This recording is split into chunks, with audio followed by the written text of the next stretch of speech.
মুস্তাফিজ সেরাদের সেরা, ফাইনালে যেতে পারবে না বাংলাদেশ। শ্রীলঙ্কার বিপক্ষে বাংলাদেশ জিততেই আকাশ চোপড়া নিলেন পোলটি, একই বললেন। প্রিয় দর্শক, এশিয়া কাপের সুপার 4-এ প্রথম ম্যাচে শ্রীলঙ্কা ও বাংলাদেশ খেলতে নামে। আর এই ম্যাচে শ্রীলঙ্কাকে 4 উইকেটে হারিয়ে দিয়ে দারুণ জয় তুলে নিয়েছে বাংলাদেশ, যেখানে শ্রীলঙ্কা আগে ব্যাট করে বাংলাদেশকে 169 রান টার্গেট দিয়েছিল। বাংলাদেশের হয়ে দারুণ বোলিং করেছিলেন মুস্তাফিজুর রহমান। বিশ্বের সেরাদের সেরা মুস্তাফিজ তাই প্রমাণ করেছেন নিজেকে।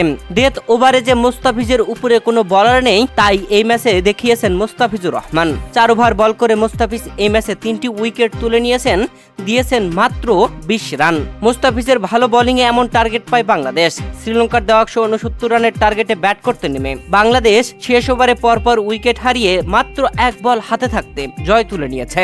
বাংলাদেশের জয়ে গুরুত্বপূর্ণ ব্যাটিং করেছেন সাইফ হাসান ও তাওহিদ হৃদয়, যেখানে সাইফ হাসান করেছেন 61 রান আর তাওহিদ হৃদয় করেছেন 58 রান।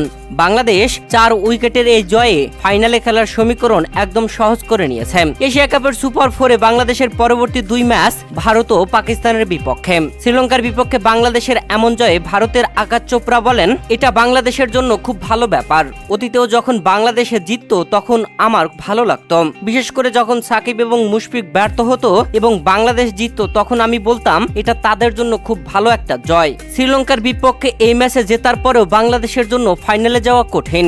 পরবর্তীতে তাদের ভারতের বিপক্ষে খেলতে হবে এবং পরদিনই পাকিস্তানের সঙ্গে খেলা। এমন জয়ের পরেও দেখে মনে হচ্ছে শ্রীলঙ্কার চেয়ে বাংলাদেশের ফাইনালে যাওয়া কঠিন, যদিও শ্রীলঙ্কা পাকিস্তানকে হারিয়ে দেয়।